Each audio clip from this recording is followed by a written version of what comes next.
Drive ignition. This is Actar's Reviews, from anime to figures and beyond.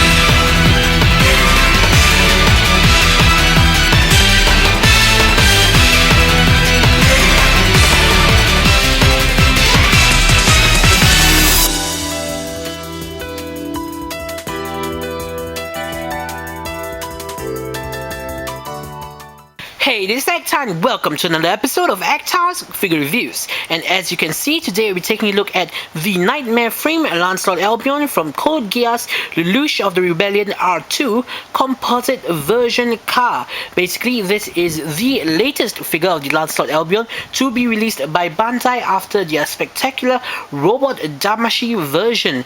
So how will this figure hold up to the Robot Damashii version? Well, we're going to find out in a second. And of course, if you want to know more about the mecha itself and more details on its accessories and what they do take a look at the Robot Damashii Lancelot Albion figure review. So anyways, let's take a look at the box first. We see that it's a pretty well done box, I have to admit, with the name of the figure on the plastic window Bandai logo, Nightmare Frame Composite Version Ka. We also have a lovely sketch of the Lancelot over to the left hand side. Turning the box to the side, we have a picture of the Lancelot figure with its energy wings deployed, holding both of its various rifles, Composite Version Ka. And at the back of the box, we have the collage of pictures featuring the figure in various poses and of course showing off all the different accessories and features that the figure possesses. So without any further ado, let's open the box and take a look at the figure inside. An instruction sheet is included showing you all the accessories that's included, and it details the use of various accessories and the features of the Lancelot figure itself. And the cardboard backing of the figure features the lovely sketch of the Lancelot Albion version Ka, all together with the, of course, Composite Version Ka, which is actually pretty neat, and I suppose this could be used as a poster by itself. Finally, here is the figure in the plastic packaging. As you can see, the accessories are laid out very neatly around the figure itself.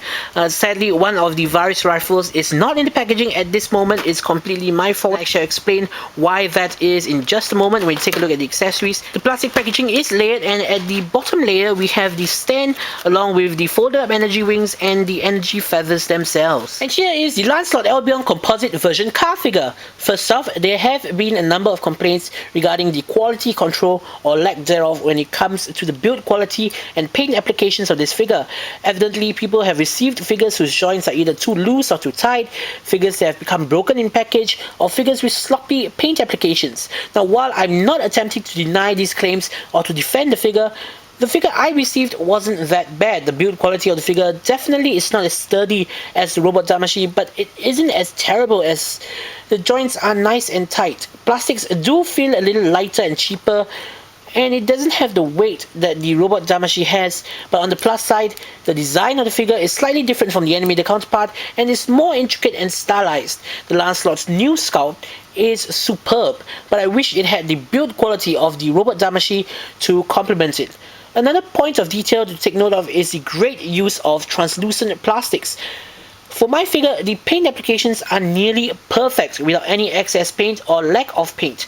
On the subject of paint applications, the figure being in the Composite Version Ka line has a ton of added paint gold highlights, like on the shoulders, shins, and even on the back of the cockpit.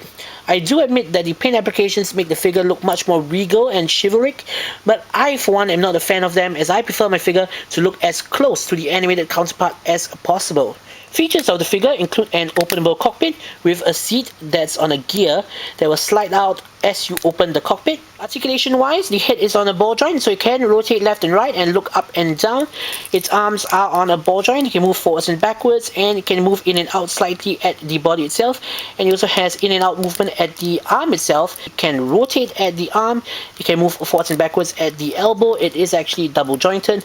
Its wrists are on ball joints, and they can rotate about the wrist joint. It does have a really lovely waist joint. It can move side to side, and it can rotate side to side and pivot forwards and backwards.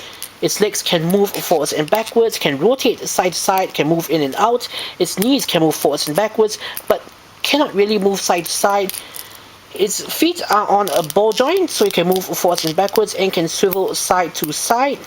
And of course, its land spinners are on ball joints. They can rotate a full 360 degrees and turn side to side to a certain extent. Now, where the figure truly shines is in the accessories department.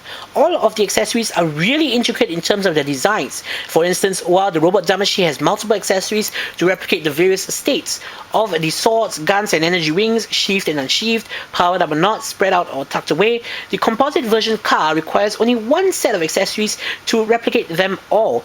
This is something that I really like, as it limits the unnecessary accessory count and increases the accuracy and play value of the figure. But only, and I stress only, if it's done right. First off, the MVS swords, 2 sheaths and a pair of MVS swords themselves are provided. Instead of having a standby version of the swords, the MVS swords can fit in their scabbards without any problems. Now, I only wish that the back side of the scabbard was covered as well. The scabbards attach via these ball joints to the side of the cockpit. For the various rifles, the details are again really fantastic with the logo printed on the side of the gun. Sadly, the terrible QC rears its ugly head with the leftover flash marks from the incomplete sanding. I'm not really sure if you can see it well on the camera. There's one over there. Now, to transform the gun, what we need to do is to pull this, extend the rear of the gun, extend the barrel of the gun, and flip these 2 red pieces up, and then pull these 2 off and reattach them higher up the barrel of the gun. And here we have the Varus rifle in its powered up mode. Remember earlier in the review when one of the guns was out of the package? Well, while I was playing around with the figure before the review, I realized that they had used too much glue and had permanently affixed the sliding barrel to the gun, preventing it from moving. Let's just say that my efforts to unstick it were futile and the results aren't pretty. Definitely a huge blow to the figure and something that some would find inexcusable, but I myself don't mind it that much, as I'll only be posing the figure with one gun. The energy wings continue the design elements of having extra gold markings. As for the energy feathers, as opposed to the soft plastic feathers of the Robot Damashii, the Composite Version Ka's energy wings are made of this solid plastic. Now, the deep green color is simply a treat for the eyes. Now, the advantage of solid energy wings is that they are not likely to warp, but to its detriment, it's smaller and it's heavier. The energy wings also retain the same complexity of the other accessories. All we need to do to spread open the energy wings is to remove this, unpack this from the top, flip this piece and lock it into place. Take one of the energy wings and first off attach the first piece firmly into place. Take the second piece and attach it into place. Finally, take the last piece and slide it into the pack onto the end of the energy wing. The energy wings can be attached to the figure either opened or closed. Nice to see the energy wings line up so nicely with the scabbard when they are closed, and honestly, the energy wings just makes the figure look strikingly magnificent and imposing. Just like the Robot Damashii, 2 pairs of slash harkens that are affixed on that bendable and posable wire that we do love so much are provided, that can peg into the arms and legs respectively. 3 pairs of exchangeable hands are provided, a pair of open palm hands, a pair of gun wielding hands, and a pair of hands to hold the MVS swords.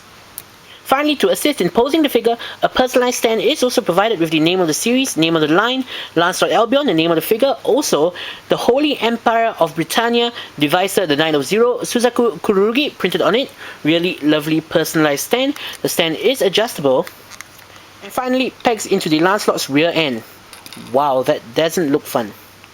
In conclusion, the figure is 1,000 yen or so more expensive than the Robot Damashii version and does have its pros and cons. The figure is slightly bigger than the Robot Damashii and has far more detailed and brilliant designs. Not to mention the accessories are outstanding. However, I suspect that to offset the cost, they compromised the figure's build quality and skimped on the quality control. Whether you decide to pick up the Composite Version Ka or the Robot Damashii is completely up to you, but personally, I say go with the Robot Damashii. It's cheaper, higher quality, and is far more accurate to the anime. The Composite Version Ka definitely has its good points, but they are just not executed well enough to warrant a purchase over the Robot Damashii. So, this is Zacta saying, see you guys in the next episode.